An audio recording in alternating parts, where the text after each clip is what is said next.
It's time to journey with Jayni. Hello everyone. This is Jayni with Journey with Jayni Hypnotherapy. And I thought I'd just invite you into my library to spend a little time together. My library is a sacred space that I come to often to find inner peace. I love books. And I love the tranquility of a room like this. And I'd love to share it with you now. So come on in. Come, have a seat, and stay a while.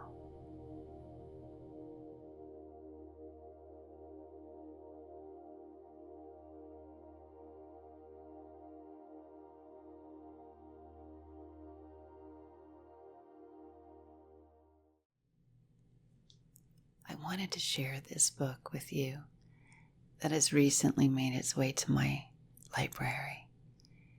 And it's simply called Humans. Humans of New York, Paris, Hong Kong, Jerusalem, Bangkok, Florence, London, Auckland, Saigon, Moscow. Humans of the World. It's by Brandon Stanton, who also authored a book called Humans of New York. So this is Humans of the World. And I thought there was no better way to spend time with you in my library. Because we together are, in fact, Humans of the World here on YouTube. Isn't that right? So Brandon, he's traveled to different cities and different places around the world, and he would approach people on the street or in a park, and he would ask them if he could interview them. And in most cases, many people just didn't want to be bothered and said no thank you and moved on. But every once in a while he'd get lucky and he'd be able to interview and photograph human beings around the world to show the raw, real, authentic stories of humaning. And what's important here is that we're seeing stories that are somewhat sad, stories that bring us feelings of hope, stories that fill our hearts. And ultimately, these are stories of connection.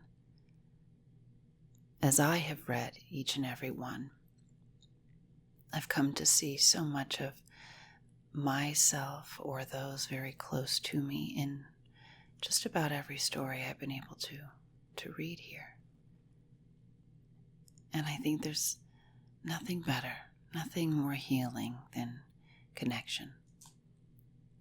The feeling and the knowing that you're not alone, that your life experiences are not exclusive to you, though they may feel as if they are. It may feel as if no one in the world could ever understand what you're going through. I promise you, you are not alone. So, I've dog-eared a few of these pages, so to speak, a few of the wonderful humans who have shared just a little tiny bit of themselves with Brandon Stanton and ultimately with all of us. And so I'd love for you to comment below once you've listened through and let me know which stories resonated with you. I'd love to hear which of these beautiful humans you connected to most, or what stories really stayed with you. So we'll start here. Now, Brandon is a photographer and a journalist. So we'll start with this father and his daughter. Okay. And this is what this father had to say. He said, "I thought it would always be in balance. that I'd always feel compensated, that parenting would always be exhausting and always be fantastic. But sometimes it's just one or the other. There are moments when it's nothing but anger, frustration, and powerlessness. Maybe we're late for an appointment, or I need to get to work and she doesn't want to leave the house. She'll fall on the floor, throw a fit, and not move. You'll try to reason with her, but she won't even hear you. And at moments like this, you feel so tired. All of the patience, all of the love cannot be found. You wonder, why did I even start this? But then in the same day, the same hour, it all turns around. She'll come back from an errand with my wife, and she'll jump out of the car, run up to me, and squeeze me harder than you can possibly imagine. And I can't imagine ever being angry. All I can think is, what on earth did I do to deserve this little scoundrel?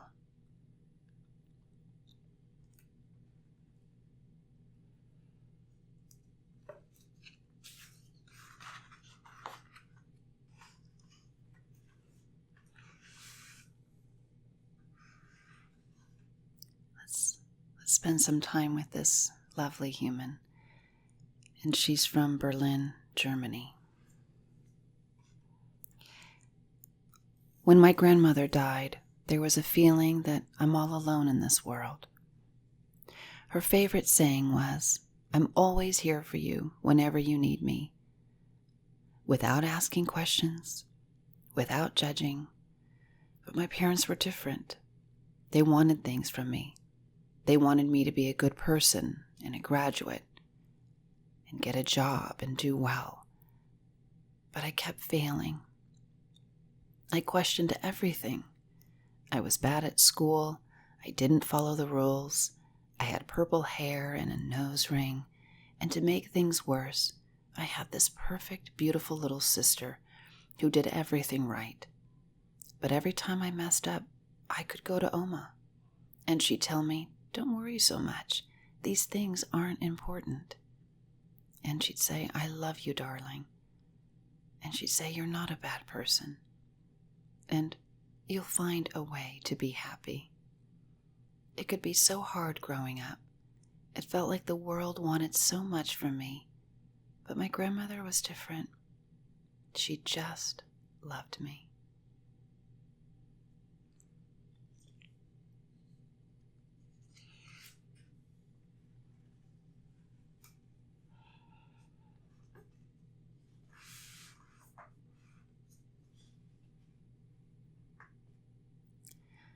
So this is one photograph here of two individuals with their hands side by side, sitting side by side.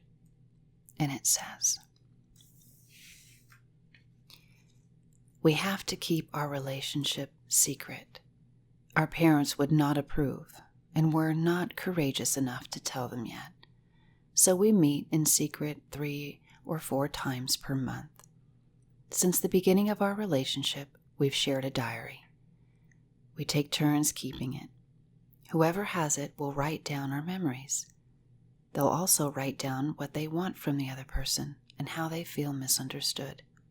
Then, every time we meet, we hand it off."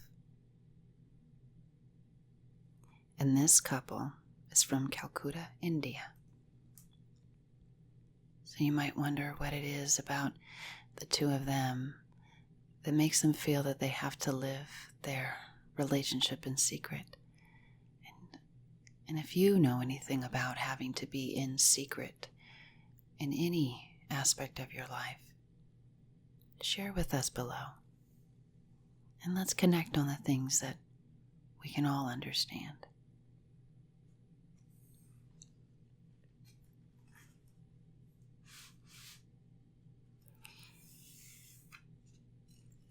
Let's connect with this human right here, this wonderful man from Jaipur, India. And his story says, "I sell grain for people to feed the pigeons and cows. It's a way to get good karma. This has been our family's business for 8 years. It began with my grandfather, then my father, and now it's mine. I have about 250 or 300 clients that I see every day, and things were going very well. We had 2 houses, a car, lots of gold. But a few years ago, my brother-in-law got kidney disease. Our family spent everything to save him. We traveled all over India. People said go here, go there, and we always went. And we always paid whatever they asked. My mother even donated her kidney, but nothing worked. He died 7 months ago. My parents passed away soon after because of the stress, and now I'm all alone. I own nothing but a scooter. I still believe in karma. Without it, I have nothing left, but only God knows what I did to deserve this. If I knew, I wouldn't have done it. My heart really goes out to this sweet soul whose family has gone through so much. And what's more, he's holding a great deal of responsibility on his shoulders. And for that, my heart hurts for him and for anyone who feels that that much responsibility is theirs to shoulder. So like this gentleman, if you're burdened with this idea that you are responsible for so much more than you are, I'm wishing you healing and release. Great release.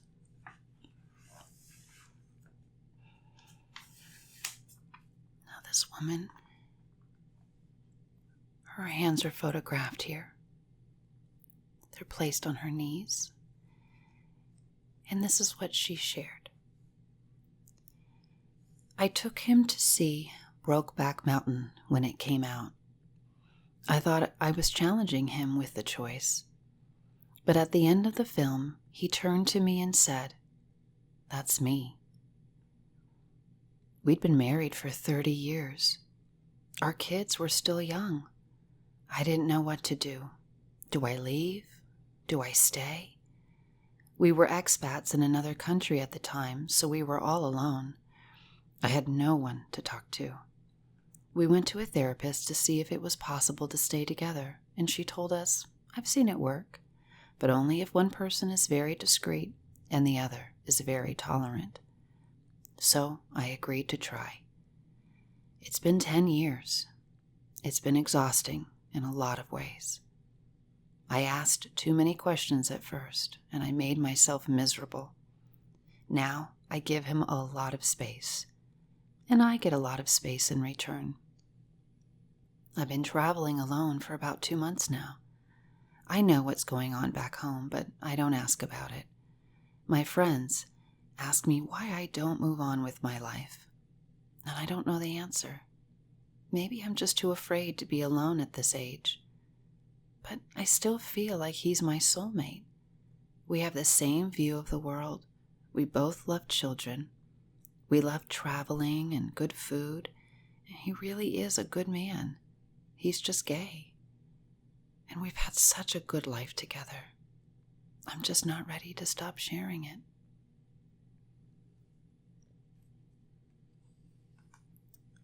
This woman is from New York. Let's visit with this woman and her child from Berlin, Germany. Over the past few years, I've been having a lot of negative thoughts toward the world, toward myself, toward other people. I've been struggling with chronic depression, and I think the most obvious symptom is negativity. My perception changed so slowly that I didn't even notice. It didn't feel abnormal. I just thought I was seeing the world clearly. I thought people were basically mean. I couldn't find the energy to sit down with them, talk to them, and learn that they aren't bad. But watching her grow has been a revelation. she's positive toward all humans. And everyone is positive toward her. I never know who starts it. I don't see who begins the interaction.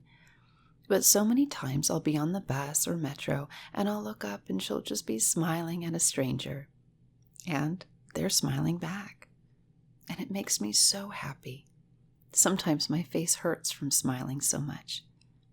I'd somehow forgotten that if you smile, people smile back.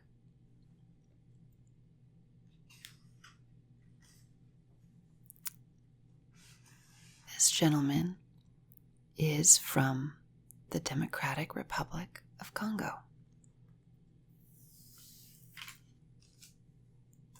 And I want you to take a look at the photo that he's standing next to. So it's a photograph of two young men, and they're holding a very large empty bowl. And they've got quite a bit of dirt on their faces. This one in the background looks like he has his hands up in prayer. And this is what this gentleman is saying. He says, we don't like pictures like this. It is not good to reduce an entire country to the image of a person reaching out for food. It is not good for people to see us like this. And it is not good for us to see ourselves like this. This gives us no dignity. We don't want to be shown as a country of people waiting for someone to bring us food. Congo has an incredible amount of farmland, an incredible amount of resources. Yes, we have a lot of problems, but food is not what we are reaching for. We need investment. We need the means to develop ourselves.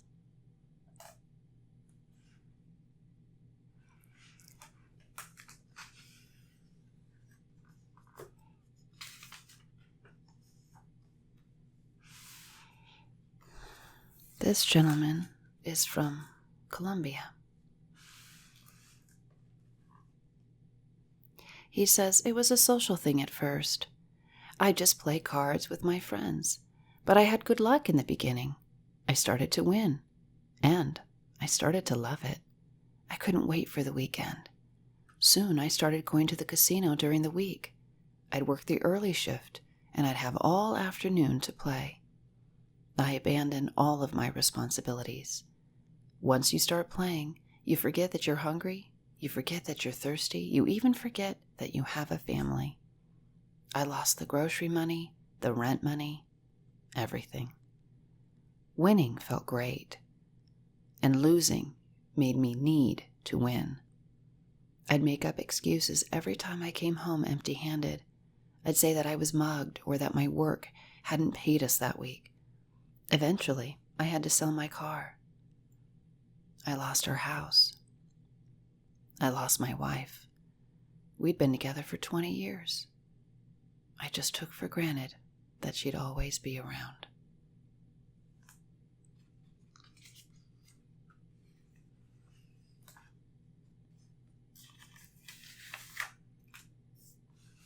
This lovely lady is from Jakarta, Indonesia. She says he had a heart attack at the office. He was only 40 years old.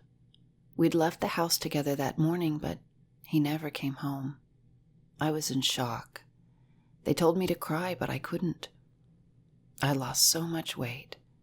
My children were still so young, and I knew I'd have to fight alone. I'd let my husband pamper me for my entire life. We were always together. There were so many things I didn't understand because he'd taken care of everything. He'd always driven us everywhere. I'd fall asleep in the car the moment we got on the highway, so I had to learn to read maps and figure out directions and how to wait for the bus. It made me so nervous when the crowd started pushing, but I learned to push too. I learned to go to the pharmacy and wait in line. It seemed so simple, but my husband had always been the one who went to the pharmacy. I had to teach myself all these things, but God made it easy for me. The time has passed so fast.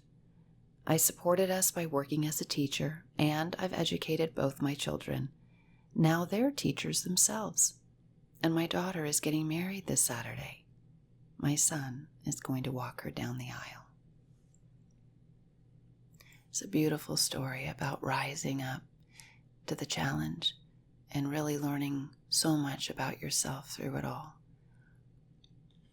And I'd love to hear in the comments how you might relate to a story just like hers.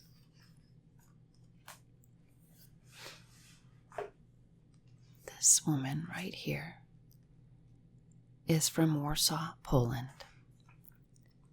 And she says, I thought it was a blessing at first. All my insecurities suddenly disappeared. I was writing Facebook posts in the middle of the night. I had always been so shy, but now I could talk to strangers about God. I felt like a prophet or something. I began acting strangely at school. I told my students to pretend like we were the crew of a spaceship. I took them on strange field trips and gave them strange assignments. Eventually, there was an embarrassing incident that I don't really want to talk about. But I had a delusion, and I ended up damaging the property of a student. That's when a fellow teacher came up to me and told me that I should call a doctor. I was diagnosed as bipolar in November. They gave me medicine, and I started to come down. December was a depression. I spent several months in daily care, and I'm just now beginning to get back to my life. I cut my hair. It was my way of cutting the past away. And recently, I went back to school again. On the first day, I spoke at a teachers' meeting and apologized to everyone. All of my colleagues were very kind to me. I was especially afraid to meet with my students again, but it wasn't bad. They said they understood. Some of them even came up and hugged me. Yesterday, I was talking to my colleague, the same one who had the intervention, and I told her how surprised I was that everyone had been so kind and forgiving. She said that everyone had known me for a long time, and they knew I wasn't myself, and that it was my right to be ill, and it wasn't my fault, and that whenever you're honest about your struggles, people will understand, and they will accept you. I hope you take her message to heart, everyone. When we connect and when we share, believe me when I tell you that you will find a community that will embrace you. You will find people who will truly stand with you and understand what you're going through. It was the summer between 8th and 9th grade. We were make-out buddies. Sometimes he'd talk to me during the day, other times he wouldn't. We were in his basement late one night getting drunk, and he kept asking me if I wanted to do it. My heart was racing, and I was terrified. I kept saying, maybe, maybe. And then he said, no more maybes. Let's flip a coin.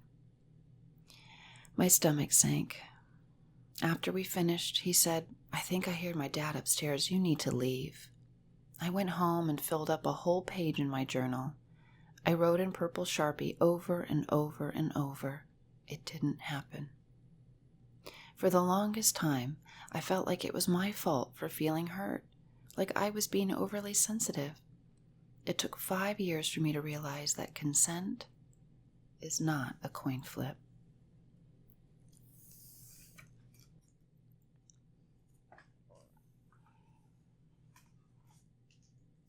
This gentleman is from Hunza Valley, Pakistan. Before education, my family only knew how to work. It was always very quiet in our home. My grandfather was a laborer, but he paid to send my father to a tutor so that he could learn to read. He said that, if nothing else, my father should learn how to read and write his name. After I was born, my father used this knowledge to teach me how to read. I started with local newspapers, and I learned that our village was part of a country. Then I moved on to books, and I learned that there was an entire world around this mountain. I learned about human rights, and now I'm studying political science at the local university. I hope to be a teacher someday. I really just love that. I love that story. I love that story. And I wish this beautiful soul all of his dreams coming true. This is a couple, and their story is, her name is Dobrashna, which means the good one. And few names in Polish are so literal. She trusts everyone the moment she meets them. She wants to believe the best about the world. She's wise, she's funny, she's sexy, and we think alike. I finish her thoughts and she finishes mine. Sometimes it seems like we're a whole being. Whenever she's not at home, if she's presenting a paper at a conference or something, my life changes to functioning. I get up, I cook breakfast, and if I'm bored, I might go to the gallery or a concert. But to be honest, I don't really enjoy these things. My only pleasure is that I'll tell her later what I saw. I feel like nothing else could exist in the world, and the two of us could be just fine. We moved here, we moved there, we visit new places, we meet new friends, and all of them are wonderful and wise and clever, but with all respect and love, they are temporary. I could survive without them, but I couldn't survive without her.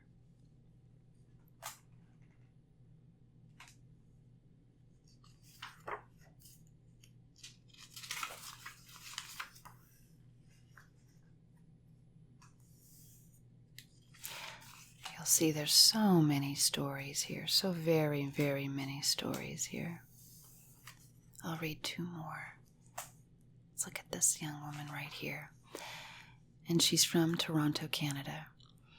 I just finished my first year of college. I expected it to be like a 90s movie where I'd sit under trees, read books, and meet a nice boy who'd show me his yacht. But I'm not a good protagonist. My life would be a terrible movie. I sit around in my dorm room. I sleep a lot. My grades are terrible. I got 1 B, but that's it. The rest were C's and D's.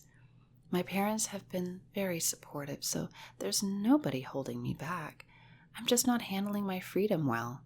I've got to learn how to keep promises that I make to myself.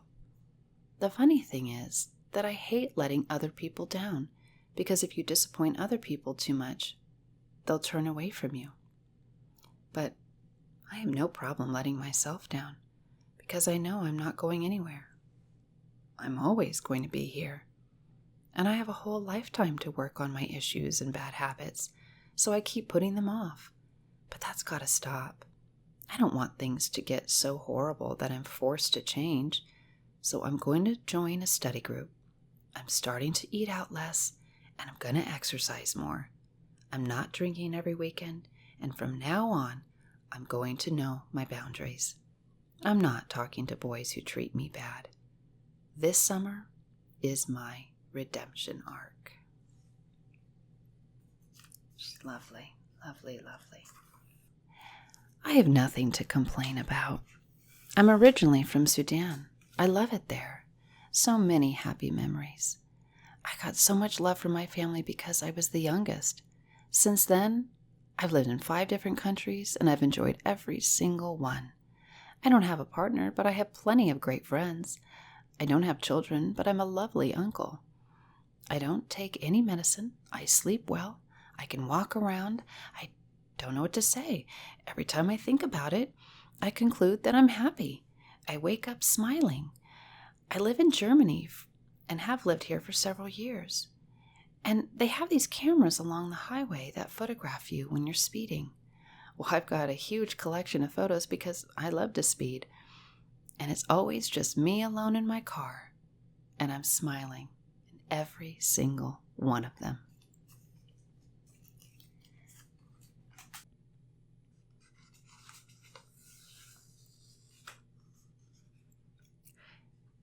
This couple is from Brazil.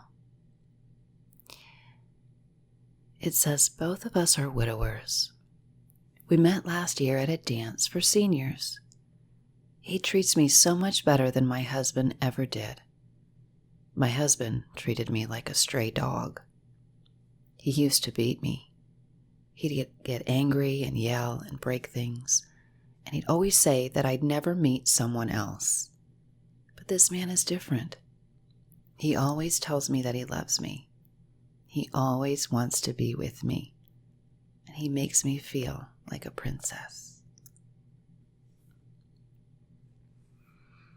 If you've had a history of toxic relationships, if you've been abused by someone that you thought loved you, I think this is a lovely reminder that you are worth so much more.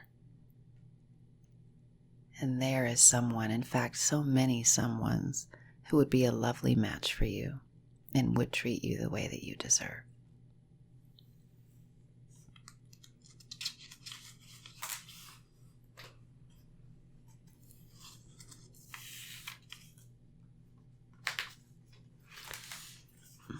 This couple is from Michigan in the United States.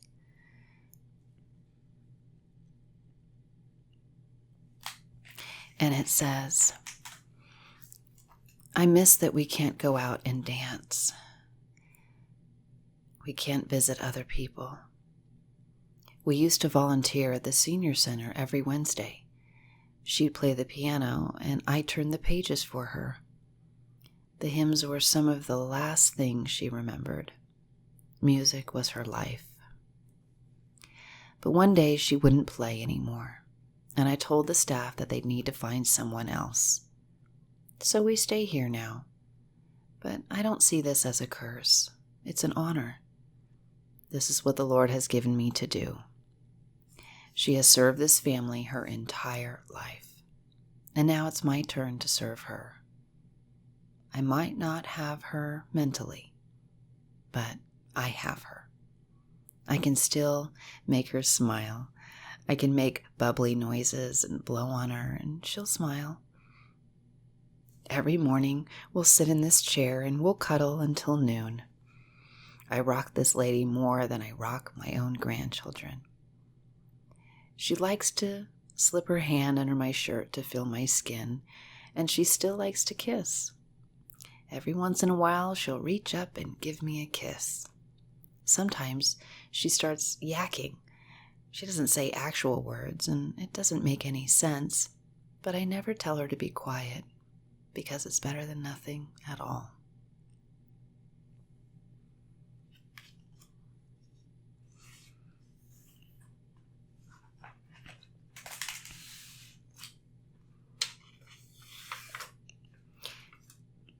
This gentleman is from Sydney, Australia. And he says, I'm not looking to set the world on fire, but I need something to challenge me. It feels like I'm reaching a critical juncture and I need to make some sort of decision. Up until now, I've just been floating along. I've been at the same job for a long time. I do the same thing day in and day out. Smoking, drinking, things like that. It's just so easy to be a consumer. It's so easy to reach for pleasure and avoid pain. So you never have to face the future or think about getting old. I don't have anything elaborate in mind. Maybe just get out more or move to a new place. Maybe have my son live with me for a while. I just want to prove that I can set a course and do the things I say I'm going to do. Or if I can't, I at least want to be honest with myself so I can stop beating myself up about it. So I really liked this message. It really helps us to know that sometimes it's just about taking that first initial step, whatever that is. It doesn't have to be anything groundbreaking. You know, as he says, I'm not looking to set the world on fire. He just wants to know, can I set a goal and can I follow through with that goal? And I thought that was a lovely message for all of us. Just take that first step.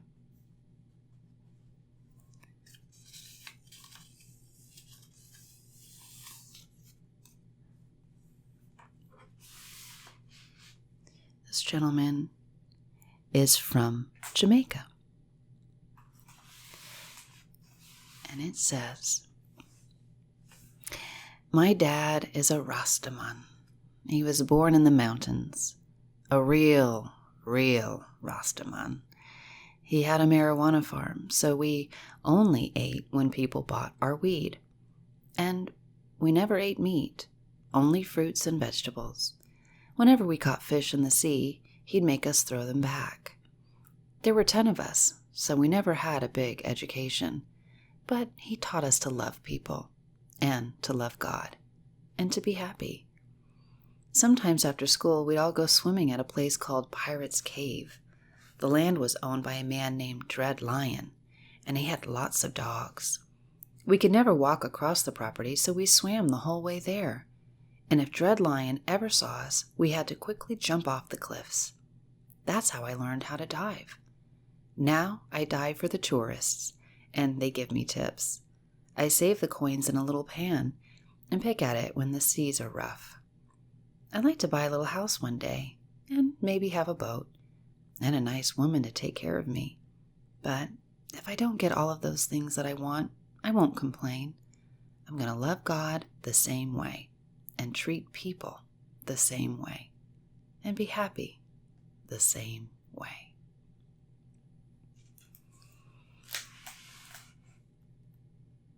Beautiful soul, beautiful life. Sometimes happiness is really in the most simplest form. It's not about what we have or even who we have. He's really set on just having happiness and being a kind person and having his faith.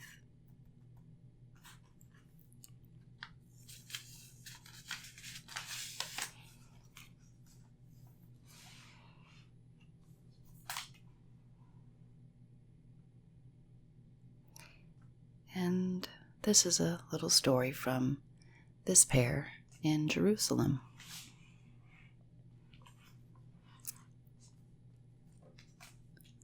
Okay. He's like an angel. When he was younger, he would pass by our store every day. He couldn't speak back then. He couldn't even say his name, but he always passed by the store and gave off the warmest feelings. My father began to invite him in, and soon he was coming by the store every day to play. When he started spending time with us, he began to improve very quickly. We told him we needed his help with the shop, and we think that all he needed was something to hope for. He began to tell us all about his feelings. He visited with everyone who came to the shop. He learned bits of English and Japanese. He changed our lives so much. My father loved him like a son, and he loved my father. They would always laugh together and dance together, and when my father died, he was very sad for 5 months. He still prays for my father every time he eats a meal. Lately, all he can talk about is a girl in his class that he wants to marry. She also has Down syndrome. Every day he talks about the wedding he will have, and he invites everyone he sees. He has invited over 5,000 people so far. He tells each person what they are supposed to bring to the wedding. Now, his father will not allow him to get married, but we are thinking about having a wedding party and inviting everyone in town.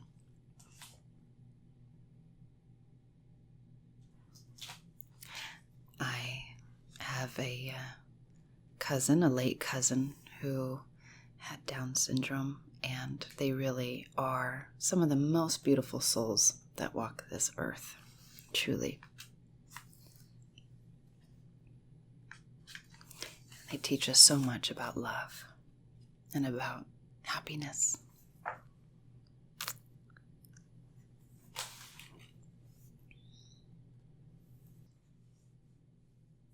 This is someone from the Netherlands, Amsterdam. I'm 17. I'm doing my best to convince myself that we're all beautiful in our own way, but it's not so easy. I look at all the pretty things my friends have, their bodies, their lips, how they wear their hair or their makeup, even their personalities. Some have such pretty personalities. I wish I could be one of those people who laugh and talk for hours without stopping. Instead, I just hide in the back of class and try not to draw attention to myself. I wear baggy clothes, anything not to be noticed. But I'm trying to change. I'm trying to get out of my comfort zone. I'm searching for plus-size models online, women who are bigger but still confident and beautiful. I'm wearing less black. I never used to wear colors because they emphasize your curves, but now I'm wearing colors. I even wore a dress recently. Not to school, of course, but to dinner with my grandparents. It was blue and had white flowers. My dream is to eventually go to the beach. The water was such an important part of my childhood. My grandparents had a little beach house, and we'd go every summer. But I haven't been to a beach in over 5 years. Well, I did go once, but I sat on the shore and watched everyone's stuff and took their photos for Instagram. Next time, I'd like to actually go in the water, wear a swimsuit. If I can do that and have the time of my life and feel that I'm allowed to show myself, my insides and my outsides, then I'll know I'm finally where I want to be. I wish that so much for this soul and for all beautiful human beings of all shapes and sizes, colors and ages, everything that makes us so uniquely different. I hope we all just allow ourselves to be seen and to show ourselves the inside and the outside. Yeah.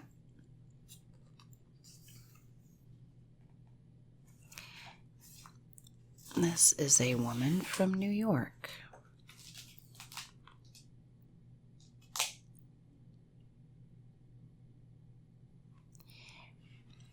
And she says, I had to take a bike ride to get away from my teenage daughter. She missed the deadline for her college application, but she lied and told me that she'd sent it in on time. I believed her. I decided to give her space and let her do it on her own. Then yesterday, I found a letter saying that her application came too late.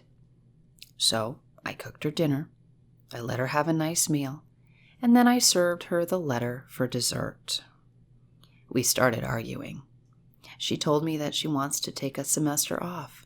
She thinks I'm bossing her around and she wants to do things her own way.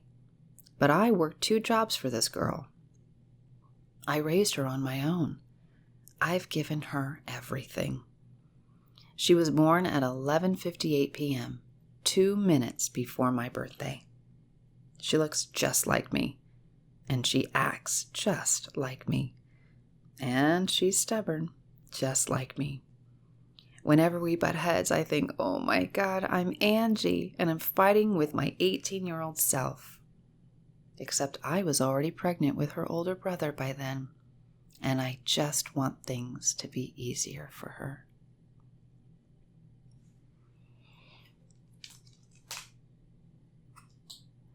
If there's any parents that could relate to that, I'm sure there are many, many parents who can relate to that story. A couple more here to share with you all.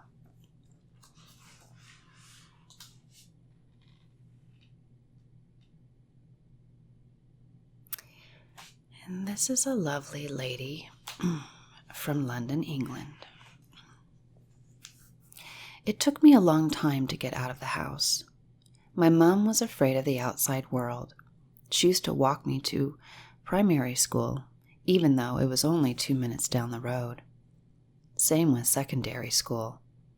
And when I got my first job, she sat in the parking lot for the entire day. She's most comfortable at home, cooking, cleaning, looking after us, and she never understood why I felt so restless. I was never allowed to go out with friends. I wasn't allowed to go to shopping malls, so I became a timid person. At school, I was always the student who was just there. I'd sit in the back of class. I wouldn't answer questions. One of my teachers asked me when I'd joined the class, and I'd been there for 2 years. But I always loved learning. I wanted to be a teacher. I just never thought I had the courage. I didn't think I could stand in front of a class. I didn't think I could control the kids, so I kept giving up. I dropped the course 2 times, but my friends kept encouraging me, and I finally got my certificate in July. Since then, I've been on 9 interviews. I've had 3 placements already. 2 were at Catholic schools, which especially worried me because I'm so visibly Muslim. But the students were great. The teachers were great. And I've grown so much. I can stand my ground. I still get nervous with every new placement, but I don't shake anymore. I'm hoping to get hired soon, and as soon as I get my first paycheck, I'm taking my mom to the shopping mall. I love this little story of courage, and really just pushing yourself a little bit outside of the comfort zone to discover more and more of who you are and what you hold within. So, and I have one more, just one more. There's so many other stories in this book, but we'll do one more together here now. And that is this gentleman from Mumbai, India. When I was a child, it was up to me to feed our family because my father couldn't work.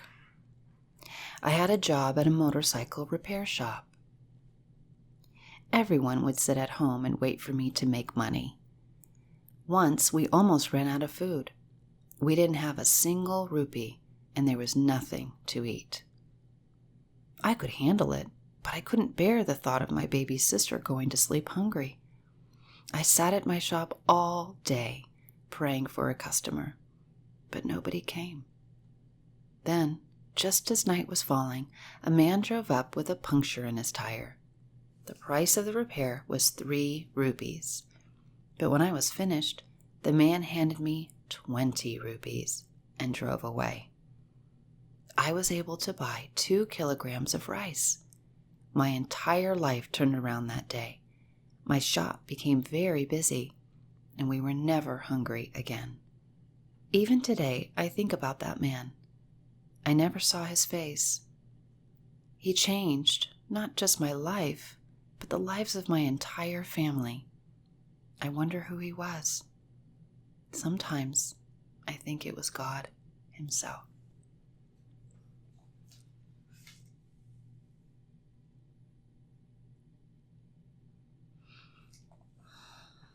And with that, my dear soul friends,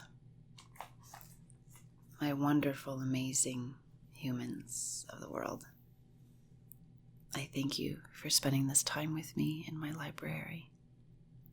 And I hope you'll comment below and if you'd like me to read more from this book, from other books, and how you'd like to spend some time together here in this very special space we share.